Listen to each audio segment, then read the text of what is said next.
जो कोई झोला छाप अगर डॉक्टर होता ना तो वो भी 10-10 गोलियां देता है एक टाइम में खाने में। सोचता कोई तो फायदा करेगी यार।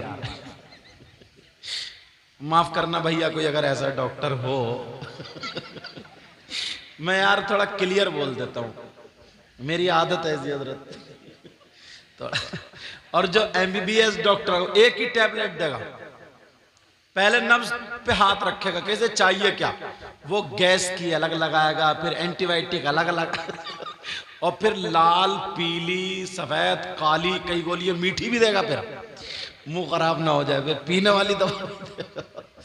तो समझ लो कि इससे डॉक्टरी नहीं आती है। अगर जो 5-6 गोलियां देता है तो उससे डॉक्टरी नहीं आती है। वो अटकर चल लिया, लग गई तो लग गई, वरना तो बोतल तो चढ़ेगी फिर। अच्छा बोलो है नहीं ऐसा? अरे तुम लोग डर रहे हो क्या? जब मैं बोल रहा हूं तुम आपको हाँ करने में क्या जाए? अगर सच बात हो तो बोल दो हाँ। हाँ तो हर चीज में तो डॉक्टर के, मौलाना लोगों में भी ऐसे हैं, ऐसे उसे पता नहीं है कहाँ का शेर कहाँ कहना, कब बोलना क्या बोलना कैसे बोल, पेला पा लिए। तो मेरा मतलब ये है जो अच्छा होता है ना, मकान बनाने वाला है कोई भी, एक क्वालिटी होती है, वो 2 मिनट में ही नफ्स में कितनी मुख्तसर निजाम। बेटा पाँव समेट लो, चांद मेरे कितने प्यारे लग रहे हो। और तुम्हारी शर्ट पे क्या लिखा है? 786 है। चलो अब तुम्हारी शर्ट पे 786 नहीं है, 576 लग रहा है। 576 का केस। चलो बहरहाल अब छोड़ दो ना, उसकी कमर क्यों पकड़े बैठे हो, क्या बूढ़ा है क्या वो?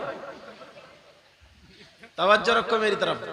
बेचारे बुजुर्ग जो थे आराम से बैठे और ये 18, 15, 16 साल के एक दूसरे की कमर पकड़े बैठे गए, कमर न टूट जाए इस चक्कर में। बहरहाल 2 मिनट में 1 मिनट में निजामत, अच्छे अशार, अच्छे जुमले और फौरन पेश कर दिया, ये होता कमाल।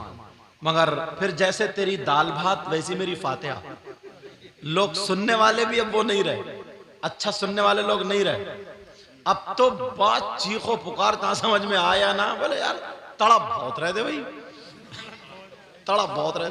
अभी रमजान का महीना आ रहा और पीछे निकला है, तुम अपने यहाँ देखियो, बाज हाफिज भी जब कुरान पढ़ता है इतने फर्राटे मारता है वो, कुरान पढ़ता सांस मुत्तकीन और अल्लाह अकबर। 20-25 मिनट में तरावी पढ़ा के रख दी उनने। जितने मुक्तदी हैं कहते हैं यार आदमी हाफिज है, रेले। और सही बता रहे हूं, इस रेले को भी कब्रिस्तान में इतना मारा जाएगा और साथ में तुम्हें भी। हाँ, क्योंकि ऐसा कुरान पढ़ना और सुनना दोनों नाजायज और हराम है।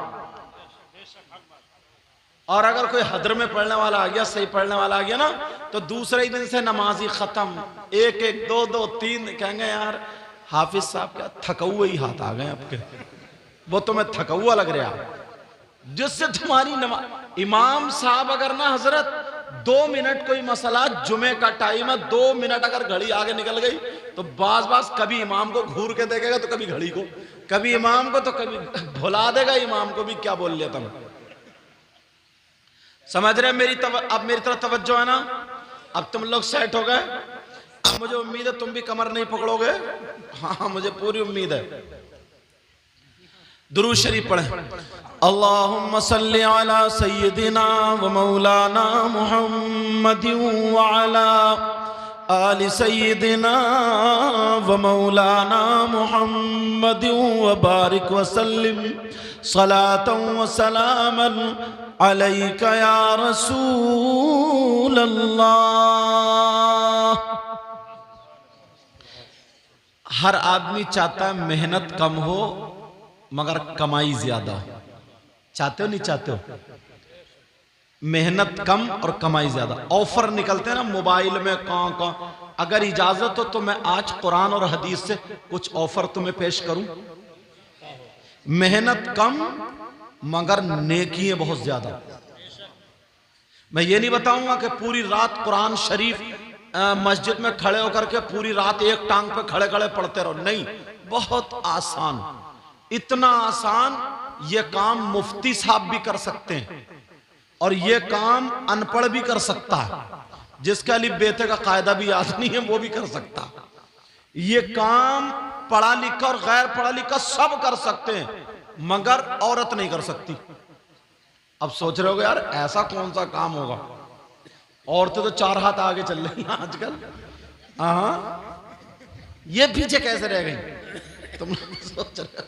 आज स्टेज पे ये भी बढ़िया बैठे हैं, बीच बीच में ये भी मुझे बढ़ा देंगे इंशाल्लाह, अल्लाह बरकत फरमाए।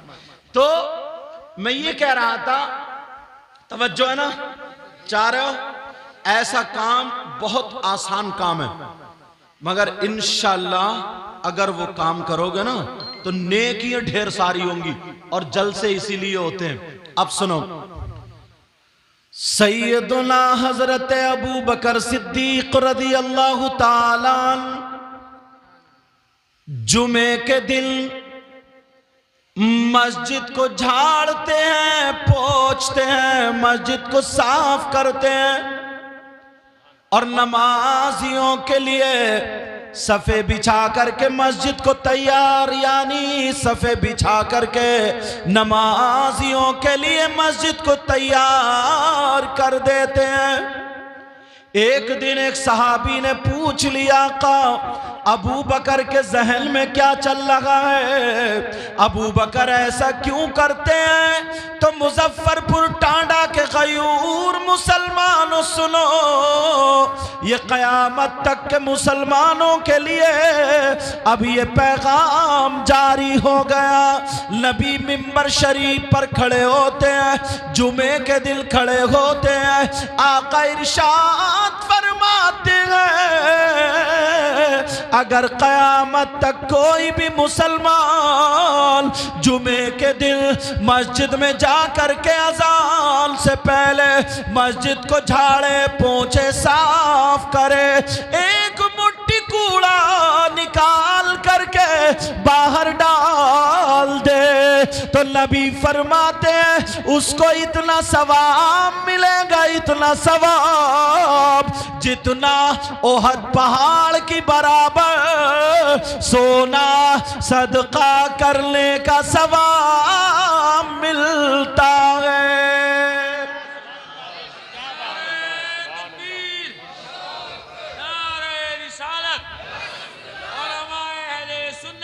हाँ, समझ रहे मेरी बात?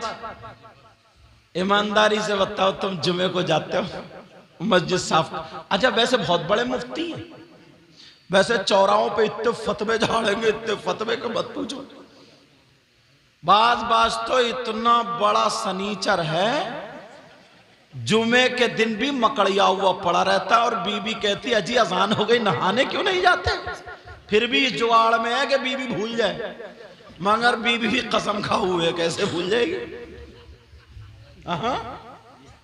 जुमे की अजान हो रही है, अजान, और बीबी कह रही है जी नहा लो, और नहा भी लेता ना, तो कैसे कहूं यार ये बात, मगर फिर भी सुनो, बाज जब नहाने जाता आंगन में नल होता है, होता नहीं होता, मगर बेहयाई देखियो इनकी, नहाने क्या पहन के जाएगा? जो पैंट के नीचे चड्डी पहनता है वो पहन के आंगन में नहा रहे आवाज। अच्छा नहीं है ये बात? ये बातें किताबों में थोड़ी ढूंढोगे तुम, इतना तो दिमाग से भी सोच सकते हो। घर में माँ भी है, बहन भी है, चाची भी है, मामी भी है, खाला, कौन कौन हो सकता, अम्मा अब्बा तो आई है। वो चड्डी में तुम्हारा क्या छुप रहा? वैसे कहते हो कि और तो दुपट्टे नहीं ओढ़ती, दुपट्टे तुम कम कूले मटका रहे हो क्या? अगर एक डीजा बज जाए मुजफ्फरपुर टांडा में तो 2-4 के कूले शुरू, ऐसा लगता है ऐसे डिब्बी लगी बड़ी इनके कूले में। लेकिन मैं जो बता रहा था वो सुनो, नबी फरमाते हैं ओहद पहाड़ की बराबर सोना सदका करने का सवाब मिलता है। कल से रेडी बोलो, आसान काम है यार, ये कोई किताब पढ़ने का काम थोड़ी, मस्जिद ही तो साफ करनी है।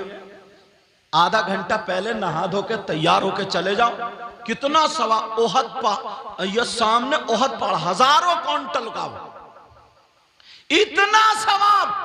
और जरा सुन, दूसरा ऑफर निकलता है तो मोबाइल से निकालते ना, और आजकल ऑफर का निकालना है मोबाइल से, क्या निकालते हैं वो मुरादाबाद सेट के लड़के जो गंदी गंदी क्लिप है, गालियां, उसके माँ बहन की गाली, उसकी घूरे पे पड़े हुए लड़के ठट्टे मार रहे हैं और देख रहे हैं, जिंदगी बर्बाद कर रहे हैं। लेकिन सुनो, कुरान और हदीस से ऑफर, ये भी हदीस है, अल्लामा ज़मख़शरी फरमाते हैं, सुन लो, अल्लामा ज़मख़शरी लिखते हैं, अगर कोई अल्लाह का बंदा मस्जिद में जाकर के खाली बैठ जाए, नमाज का टाइम भी नहीं है, कुरान भी तिलावत नहीं कर रहा है, कोई और तस्बीह भी नहीं पढ़ रहा है, खाली मस्जिद में जाकर के बैठ जाए, तो अल्लामा ज़मख़शरी लिखते हैं, जितनी देर मस्जिद में बैठेगा, अगर 1 घंटा बैठेगा तो हजारों मर्तबा सांसें लेगा। अल्लामा ज़मख़शरी लिखते हैं, जितनी सांसें लेगा, हर सांस पे अल्लाह ताला उसे 400 नेकियां अता फरमाएगा। कितनी नेकियां बोलो? अच्छा, मैक वालों का दिल धड़कता है, जैसे कोई बोले तो फिर ये उंगली रख लेते हैं, और ये पता नहीं अपनी दुकान कम चलेगी फिर, क्योंकि सब एक दूसरे के जलसे वाले देख लेते हैं, यार किसका मैक अच्छा बोला, किसका। और कहीं कहीं जो है ना, कमेटी वाले भी मत काट देते हैं, वो कहते हैं हजरत ऐसा मैक वैसा, और कहीं कहीं मौलवी भी मत काट दे मैक वाले की, कहेंगे ऐसा मैक और वैसा मैक, यूं करो। तो एक जगह राजपुर की बात है, उस वक्त सज्जाद निज़ामी हयात था और कारी रज़ियुल्लाह भी, तो मैं भी था, सज्जाद निज़ामी जो थे दो। अब मैक नहीं चलता, बेचारे मैक वाले बड़े परेशान, कमेटी सर पे चढ़ गई।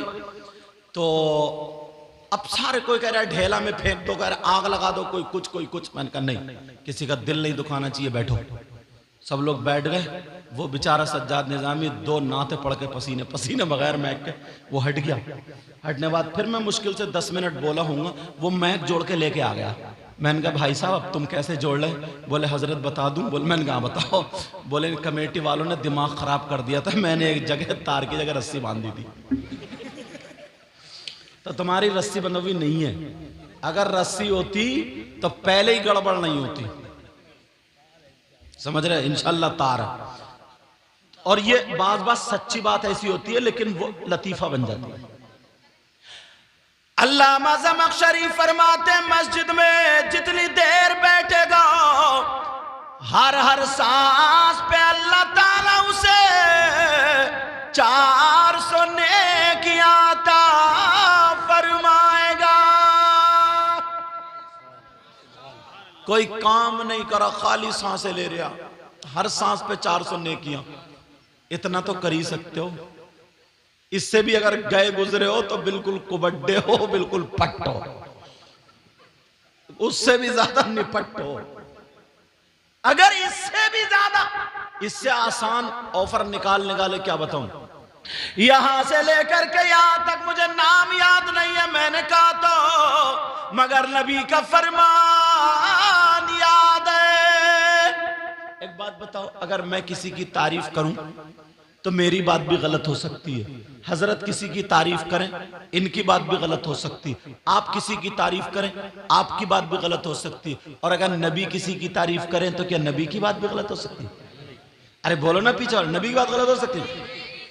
नहीं हो सकती। अब नबी फरमाते हैं, क़ाला क़ाला रसूलुल्लाह सल्लल्लाहु तआला अलैहि वसल्लम, खम्सुम मिनल ग़िबादा क़िल्लतुत तआम वल क़ुऊदु फिल मस्जिद वन नज़्रु इलल काबा वन नज़्रु इलल मुसहफ़ वन नज़्रु इलल आलिम। नबी फरमाते हैं 5 चीजें इबादत में से।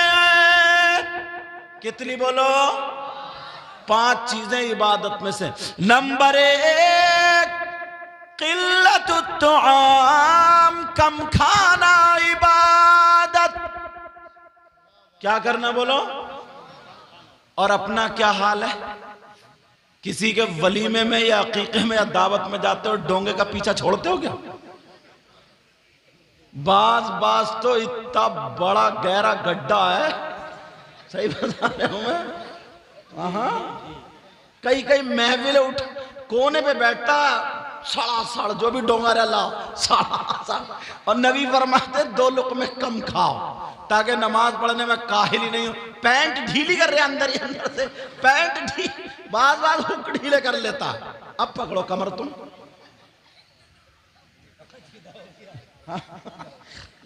एक ही झटके में सीधा भैया हमारा। लेकिन मैं जो बता रहा था जरा तवज्जो, तुमने देखा होगा ना, बातें करते रहेगा और अंदर ही अंदर पैंट ढीली कर रहे हैं। अच्छा, बाज औरतें ना दावत में जाती हैं तो ये भी बड़ी सीधी है, भोली है, पन्नी ले जाती है रख के, पन्नी, सब पता है मुझे। है? अच्छा, इनका तजर्बा कहता, कह रहे हैं बैग भी ले जा। पन्नी बैग में रख ले, हैंड बैग और अगर पकड़ गई लेनो रह गई ना, उसके लिए आधी रोटी ले और है 3.5। लेकिन नबी फरमाते किल्लत तुआम, कम खाना इबादत। आज से 2 लुक़मे कम खाओगे। अच्छा, ये बच्चा ही बोला, बाकी कोई नहीं बोला, इसका मतलब इरादा और है भी। नबी फरमाते किल्लत तुआम, कम खाना इबादत। नंबर 2 वल कुऊद फिल मस्जिद, मस्जिद में बैठना इबादत। बैठते हो मस्जिद में, जुमे के दिन ऐसा भागेगा जैसे इसे पुलिस पकड़ रही है, ऐसा भागेगा, इनकी चप्पल उनकी चप्पल, उनके जूते गिराए और अपने पहन। और बाज तो इतनी नीयत खराब है, पुराने लेके जाता, नए लेके आता। यार जरा सोचने की बात। नबी फरमाते किल्लत तुआम बल कुऊद फिल मस्जिद, कम खाना इबादत, और मस्जिद में बैठना इबादत। नंबर 3 वन नज़रु इलल काबा, काबे को देखना इबादत। नंबर 4 वल नज़रु इलल मुसहफ, कुरान पाक को देखना इबादत। नंबर 5 वल नज़रु इलल आलिम, आलिम का दीदार करना इबादत। आलिम का दीदार करना। और एक जगह नबी फरमाते ना, नज़रतुन इलल आलिम अहब्बु इलैया मिन इबादति सनतिन मआ सियामिहा व क़यामिहा। किसी आलिम की तरफ एक मर्तबा देखना, आका फरमाते मुझे 1 साल की इबादत से ज्यादा पसंद है।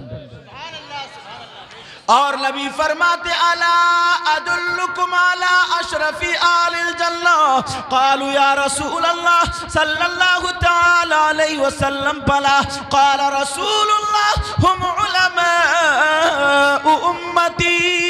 नबी फरमाते हैं ओ मेरे जानिसारो, चाहने वालों, कलमा पढ़ने वालों, तुम्हें क्या मैं उन लोगों के बारे में ना बताऊं जो जन्नतियों में अशरफ है, आला है, सुंदर है, बेहतर है। सहाबा ने पूछा का कौन है? नबी ने फरमाया हुम उलमाउ उम्मती, जो जन्नतियों में अशरफ है, आला है, सुंदर है, बेहतर है, कोई और नहीं, वो मेरी उम्मत के उलमा है। ये वो लोग। अच्छा एक बात बताओ, कहीं ऐसा तो नहीं मैं मेहनत कर रहे हो, तुम्हारी कुछ भी समझ में नहीं आ रही? आ रही ना समझ में? तो फिर हाथ उठाओ किस किस की समझ में नहीं आ रही है। अच्छा तुम्हारी भी नहीं आ रही है, कोई बात नहीं। अच्छा आ रही है, अभी आई। तवज्जो रखो जरा मेरी तरफ। आप सुनो, यहां से अब लाइव चलो, लाइव। अब यहां से सफर शुरू करता हूं तुम्हारा। आ जाओ आ जाओ, उधर खड़े मत हो, थक जाओगे। आ जाओ इधर, आ जाओ, इधर जगह पड़ी है, आ जाओ आ जाओ। शर्माना थोड़ी, हम तुम्हारे तुम हमारे। आ जाओ करीब, आ जाओ, बैठ जाओ। हाँ हाँ ठीक ठीक, हाँ हाँ, ईशा के बाद से ही हाँ, जिम्मेदारी रहती है। अब सुनो, यहां से एक एक पॉइंट उठाता हूं और उस पर तुम्हारे सिग्नेचर कराता हूं, फिर आगे बढ़ता हूं। सुनना चाह रहे? मैं ऐसा नहीं है जैसे बहुत तेज बोलूंगा, आंखें मीच कर डट जाऊंगा, तुम्हारे समझ में आया ना। जितनी देर सुनोगे, तबीयत से सुनोगे, उतनी देर सुनाऊंगा, फिर हट जाऊंगा जब आपको। लेकिन एक एक बात क्लियर करते हुए चलो। अब सुनो, नबी, हाँ बेटा बात मत करियो बाबू, बात नहीं। मेरे नबी ने फरमाया, क्या फरमाया? हर बात इंशाल्लाह या तो कुरान पे लाके टेकूंगा या हदीस पे, ठीक है? या कुरान पे या हदीस पे लाके टेकूंगा। मेरे नबी फरमाते हैं, मेरी उम्मत में 3 किस्म के गुनाहगार ऐसे हैं, अगर वो नमाज पढ़े तो उनकी नमाज अल्लाह की बारगाह में कबूल नहीं, रोजा रखे तो रोजा कबूल नहीं, ज़कात दे तो ज़कात कबूल नहीं, हज करे तो हज कबूल नहीं, तकरीर करे तो तकरीर कबूल नहीं, नात पढ़े तो नात कबूल नहीं, जलसा करे तो जलसा कबूल नहीं, चंदा दे तो चंदा देना या कोई भी इबादत अल्लाह की बारगाह में काबिल कबूल नहीं। कितने गुनाहगार हैं वो गुनाहगार कितने किस्म के बोलो? नबी ने फरमाया, अगर इजाजत हो तो हदीस पढ़ दूं। क़ाला क़ाला रसूलुल्लाह सल्लल्लाहु तआला अलैहि वसल्लम सलासा ला यक़बलुल्लाहु अज़्ज़ा वजल सरफ़न वला अदला आक़ व मन्नान व मुकज़्ज़िबुन बिक़द्र। मैंने हदीस भी पढ़ दी ताकि उलमा के सामने और बात पक्की हो जाए। कोई ये ना कहे उर्दू की बातें बता के चलेगा। समझ रहे? हाँ बेटा क्या हुआ, क्या ढूंढ रहे हो? ओ बाबू बैठ जाओ, हाँ मेरी तरफ तवज्जो रखो। नबी फरमाते सलासा, मेरी उम्मत में 3 किस्म के गुनाहगार ऐसे हैं। अब अगर इजाजत हो तो उन 3 गुनाहगारों को बताऊं कौन कौन से तुम्हारे गांव में? बोलो, सुनना चाह रहे हो? आप कहोगे यार ये तो पहली मर्तबा, इन्हें कैसे पता? इन्हें कैसे पता? अगर इजाजत हो तो बता दूं। देखना कौन ऐसा गुनाहगार है, वो गुनाह करने के बाद अगर नमाजें पढ़े तो नमाज कबूल नहीं, रोजे रखे तो रोजे कबूल नहीं, ज़कात दे तो ज़कात कबूल नहीं, हज करे तो हज कबूल नहीं। कौन सा ऐसा गुनाहगार है? सोच रहे होगे यार शराब पीने वाला तो नहीं है, सोच रहे होगे चोरी करने वाला तो नहीं है, सोच रहे होगे माँ बहन के साथ गलत हरकत करने वाला तो नहीं है, सोच रहे होगे यार किसी को कत्ल करने वाला तो नहीं है। सारे गुनाहगारों की फहरिस्त बनाओ और ढूंढो और तलाशो। मुफ्ती साहब से पूछो, अगर कोई शराब पी ले, बहुत बड़ा गुनाह अपनी जगह, शराब पीने के बाद पाक साफ है, नशे से बाहर है, नशा नहीं है, शराइत नमाज पाए जा रहा है, अब नमाज पढ़े तो मुफ्ती साहब से पूछो नमाज होगी या नहीं होगी? मुफ्ती साहब कहेंगे शरअन उसकी नमाज हो जाएगी। फिर कौन सा गुनाह? किसी ने चोरी कर ली, चोरी करना बहुत बड़ा गुनाह, लेकिन पाक साफ है, कपड़े उसके पाक है, शराइत नमाज पाए जा रहा है, नमाज पढ़ी, चोरी करने की सजा मिलेगी वो अपनी जगह, लेकिन नमाज पढ़ी तो नमाज कबूल होगी। ऐसे अगर किसी ने किसी को कत्ल किया या कोई भी गुनाह, मगर नबी फरमाते 3 गुनाह ऐसे हैं, अगर बंदा वो गुनाह कर ले तो अब नमाज पढ़ेगा तो नमाज रुक गई, रोजे रुक गए, ज़कात रुक गई, हज रुक गई, जलसा रुक गया, तकरीर रुक गई, सारी चीजें रुक गई। वो कौन से गुनाहगार हैं जरा सुनो प्यारो, जरा तवज्जो करो, ध्यान दो। हदीस पेश कर दी है मैंने, तर्जमा करना है। लोग सोच रहे होंगे बहुत बड़े गुनाहगार हैं। 50% लोग इस गुनाह में फंस चुके हैं। हजरत कितने? कम से कम 50% लोग इस गुनाह में फंस गए। अल्लाह खोलूं? 3 गुनाहगार। नंबर 1, सलासा ला यक़बलुल्लाहु अज़्ज़ा वजल सरफ़न वला अदला अला कुल्लि वालिदै।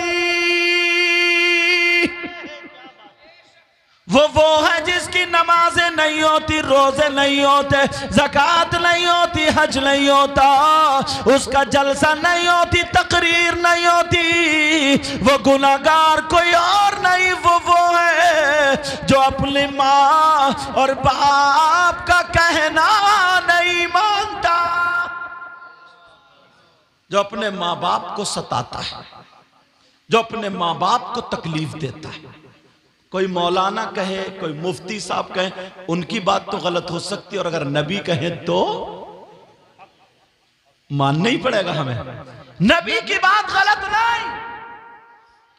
अब नबी फरमाते हैं जो माँ बाप को सताता, माँ बाप का कहना नहीं मानता, माँ बाप को तकलीफ देता है, चाहे वो मौलाना हो या इमाम साहब हो, पीर साहब हो, हाफिज हो, कारी हो, हाजी साहब हो, कोई भी हो, अगर उसके माँ बाप उससे नाराज है तो नबी भी नाराज और उनका खुदा भी नाराज।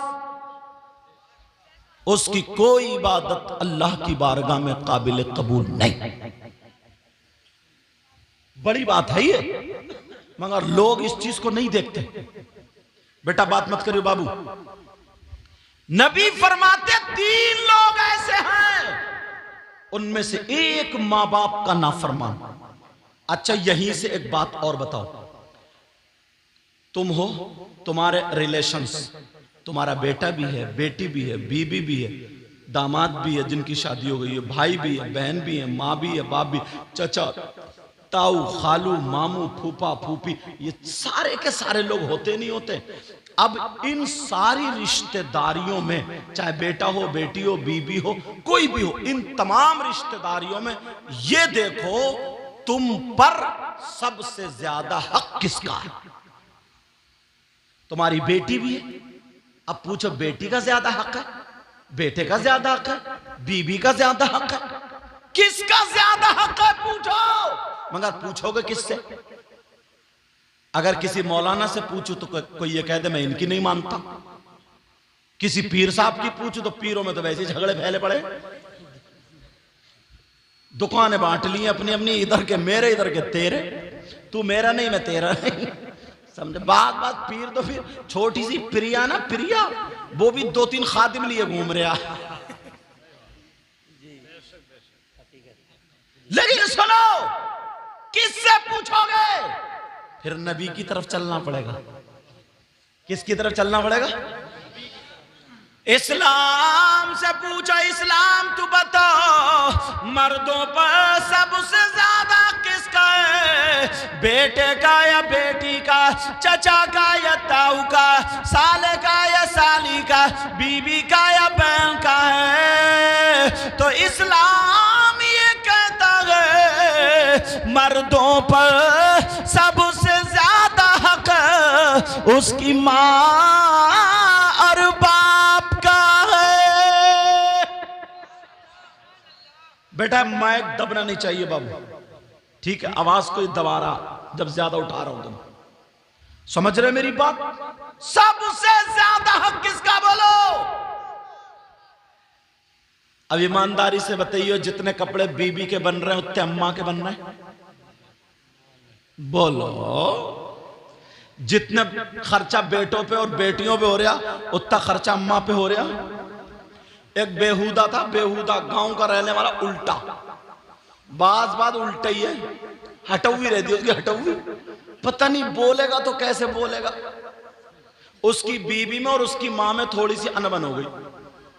अब बीबी भी नहीं चुप रही, अम्मा भी नहीं चुप रही है। अब ये जो थे बेवकूफ बैठे हुए थे, अब ये सोचता रहा यार किसकी बात कहूं, किसकी नहीं कहूं, किसकी कहूं, किसका क्या लूं, हाँ किसका बुरा हूं, किसका अच्छा हूं।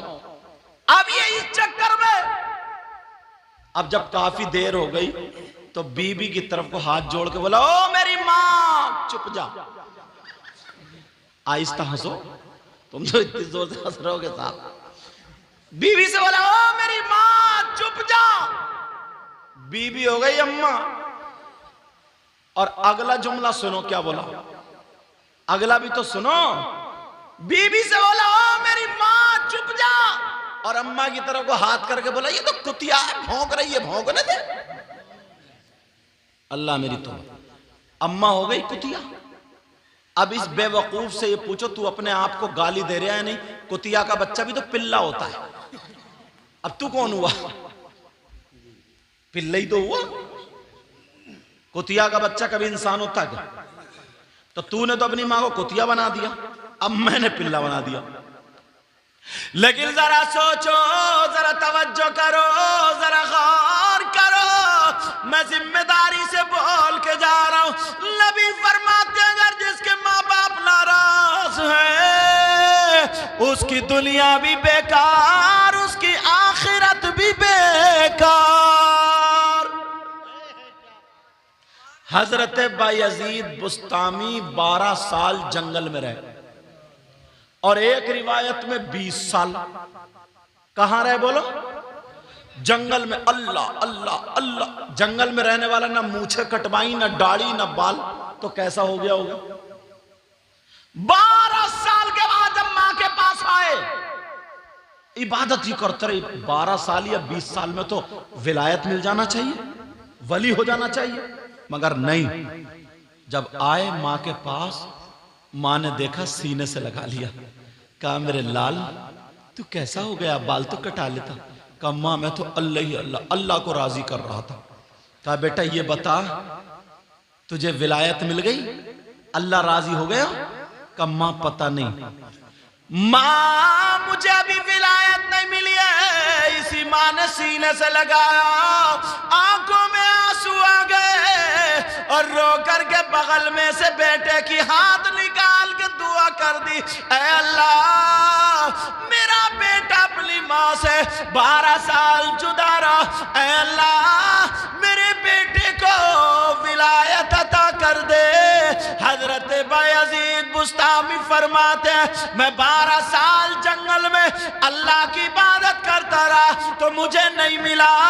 जब मां ने सीने से लगा करके 2 मिनट में दुआ दे दी, तो अल्लाह ने मुझे वली बना दिया। ये माँ बाप की दुआ है। अच्छा, तुम चाहते हो तुम्हारी दुआएं कबूल हो जाए? चाहते हो नहीं चाहते? मैं भी चाहता हूं, और यही वजह तुम मजार शरीफ पे जाते हो, और जाना भी चाहिए। मगर एक बात बताऊं, मजारों पर मर्दों का जाना जायज है, औरतों का जाना जायज? बोलो बोलो, औरतों का जाना जायज। मगर तुम का धान लगाने ये अगरबत्ती लिए घूम रही है मजार पर। बोलो है कि नहीं है? मगर जो बात सच्ची, हम तो वही कह के जाएंगे, औरतों का मज़ारात पर जाना जायज नहीं। मर्द जाएं मजार शरीफ से 4 कदम पीछे हटके, जितनी कुरान की सूरतें याद हैं वो पढ़ें, या सूरह बकर की शुरू और आखिरी आयतें पढ़ें, कुल वल्लाह 11 मरतबा पढ़ ले, और पढ़ के उनकी रूह को इसाले सवाब कर दे, उनका वास्ता दे करके अल्लाह से दुआ मांग। समझ रहे मेरी बात? लेकिन सुनो, तुम जाते हो, कितनी मर्तबा मजारों पे गए हो, कहां कहां गए हो, कितनी दुआएं मांगी हैं, तुम्हारी सबकी दुआ एकदम कबूल हो गई? बोलो नहीं। अगर सबकी दुआ एकदम डायरेक्ट अगर कबूल होती ना, तो अब तक पड़ोसी को मरवा चुका होता। क्योंकि अपनी दुकान पे इतना ध्यान नहीं दे रहा जितने पड़ोसी की चल रही है उस पर ध्यान दे रहा। इतना जलन, इतना हसद भरा पड़ा। अब तो नमाज भी पढ़ रहा है मगर अंदर काला काला। हाजी जी हज करी है मगर गांव में फसाद फैलाए पड़ा। वैसे हाजी है मगर गांव में झगड़ा फैलाए पड़ा। यार दिल अभी भी सही, वो राजनीति में ले गया मस्जिद मदरसे को। हाजी जी हैं मेड़ पे मेड़ काट रहा, मेड़ पे मेड़ झूठ बोल बोल के झगड़े करा रहा। लेकिन दिल साफ करो, जो मैं कह रहा हूं सुनो, तवज्जो रखो मेरी तरफ, सुनना चाह रहे हो? तुम चाहते हो तुम्हारी दुआएं कबूल हो जाए, तो एक बार का मैं भी बताऊंगा, जहां पर अगर चलोगे ना तो दुआएं कबूल हो जाएंगी। चलोगे? सब लोग जाओगे? तो यार तुम तो 2 भगोने बिरयानी खा जाओगे। अच्छा नहीं खाओगे? अभी मैंने तकरीर तभी तो करी, मैंने कहा थोड़ा कम खाइयो, कम खाना इबादत है। मुझे मालूम है कि नहीं खाओगे डोंगे का तुम क्या हाल करते हो, मुझे सब पता है। औरतें तो बेचारी खाएंगी तो फिर पन्नी में भी ले जाएंगी कि शाम को कौन बनाएगा, चल इसी को गर्म करके खा लेंगे। चाहे लड़की वाले की बेइज्जती हो, मर जाए, बारात लौट जाए, मगर इसकी पन्नी में जरूर लौटा जाएगा। अब जरा सुनो, एक बार गए ऐसी बता रहा हूं जहां पर 100 के 100% दुआ कबूल। सोच रहे होगे ना हजरत बड़ी दूर से आए, बड़ी दूर से, ये वही कहीं मजार पे ले जाएंगे या खानका पे। इतने पैसे तो हमारी जेब में भी नहीं है, कैसे जाएंगे, किराया लगाएंगे। और हाँ, जो जगह मैं बता रहा हूं ना, वहां पे मर्दों का ही जाना जायज नहीं, औरतों का जाना भी जायज है। किनका बोलो? जहां जाना जायज नहीं है वहां तो ये खुच्चड़ काट रही है, कबड्डी खेल रही है, और जहां जाना जायज हो गया तुम्हें कदम रखने को जगह भी नहीं मिलेगी। लेकिन मैं ये बता रहा हूं वो बारगाह कौन सी है जहां पर 100 के 100% दुआ कबूल। लिखने वालों लिख लो, एड्रेस लिख लो, पता लिख लो, कहीं भूल मत जाना, वरना मोबाइल में सेव कर लो। वो बारगाह कौन सी है सुनो, मेरी माँ और बहनें भी सुन ले। वो बारगाह कोई और नहीं है, वो बारगाह तुम्हारी माँ और तुम्हारे बाप, तुम्हारे माँ बाप की बारगाह। माँ बाप को राजी कर लो, अगर माँ बाप राजी हो गए माँ बाप की खिदमत कर लो। माँ बाप खिदमत करके अगर तुमने उनको राजी कर लिया तो खुदा की कसम, अगर माँ बाप तुम्हारे लिए दुआएं कर दे तो माँ बाप की दुआ रद्द नहीं हो सकती। इसलिए ये कोई मौलाना नहीं कहता, ये कोई मुफ्ती साहब नहीं कहते, ये कोई पीर साहब नहीं कहते, कोई आलिम साहब नहीं कहते, ये नबियों के सरदार फरमाते हैं। नबी फरमाते, हदीस सुनो, पूरी दुनिया गलत हो सकती है मगर हदीस गलत नहीं हो सकती। नबी फरमाते, दुआउल वालिदैन अन औलादिहिमा का दुआई नबी की अन उम्मतिही। नबी का फरमान, माँ बाप की दुआ औलाद के हक में ऐसी होती है जैसे मुझ मोहम्मद की दुआ मेरी उम्मत के हक में होती है। अच्छा मुझे ऐसा लगता है आप लोगों के नारे याद नहीं है। अच्छा स्टेज वालों के भी याद नहीं है मुझे लगता है। अच्छा है। और मैक वालों की भी उंगली उसी पर रखी है, कभी टी कर दे कभी सी कर दे। अब के इन्हीं से नारा लग पाऊंगा। क्या नाम भैया तुम्हारा? नाम बताइए बेटा, नाम क्या तुम्हारा? सलमान। हाँ नारा तो याद हो गई यार, आधा याद होगा, चलो आधा कोई बात नहीं है। इतने जलसों में ये मैग ले गए होंगे, अब तो इनके याद हो ही चुका होगा थोड़ा बहुत। लेकिन नबी फरमाते, दुआउल वालिदैन अल औलादिहिमा का दुआइन नबी अल उम्मतिही। नबी फरमाते, माँ बाप की दुआ औलाद के हक में ऐसी होती है जैसे मुझ मोहम्मद की दुआ मेरी उम्मत के हक में होती है। अल्लाह। अब बताओ माँ बाप की दुआएं लोगे? हाँ अच्छा कुछ लोग सोच रहे होंगे यार हमारे माँ बाप तो अब गुजर गए, हम क्या करें? उनके लिए भी एक फार्मूला बता दूं भाई। कुछ बुजुर्ग भी हैं जिनके माँ बाप गुजर गए होंगे, तो वो क्या करें? अच्छा सही बात है। उनके लिए एक फॉर्मूला बड़ा प्यारा है। वो जुमेरात के दिन या जुमे के दिन या पीर के दिन कब्रिस्तान जाएं।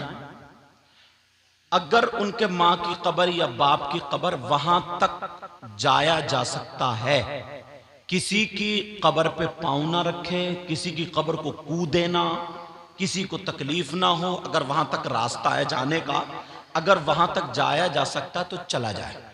जूते चप्पल कब्रिस्तान के बाहर, समझ रहे? मोबाइल बंद करो बेटा, ओ बच्चे मोबाइल बंद करो। जूता चप्पल क्या है? बाहर।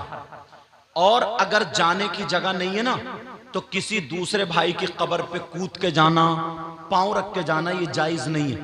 कब्रिस्तान के गेट पे खड़ा हो जाए, सूरह बकर की शुरू और आखिरी आयतें पढ़े, और अगर ये भी याद नहीं है ना तो कुल अल्लाह पढ़ ले 11 मरतबा। और अगर कुल अल्लाह भी याद नहीं है तो मैं समझ रहा हूं इससे बड़ा कुबड्डा कोई नहीं। फिर तो खाली यही खाने का मुसलमान रहेगा और बाकी कुछ नहीं। समझ रहे हैं ना मेरी बात? खाली कुबड्डा। कुल अल्लाह तो याद ही है ना, कम बोल रहे हो, क्या बात है? क्या ये भी यही चल रही है जैसे तू पढ़ रहा वैसे मैं पढ़ूंगा? अच्छा इस मारे नहीं बोल रहा कहीं सुनने ना लगे। अरे हजरत एक जगह हो गया, कारी वसीम साहब, नाम नहीं लूंगी कुछ चैनल में आ जाता है, कारी साहब किबला थे। कारी साहब, उनकी ख्वाहिश थी ना मेरे अब्बा की नमाज जनाजा सैयद साहब पढ़ा दें मेरे बारे में।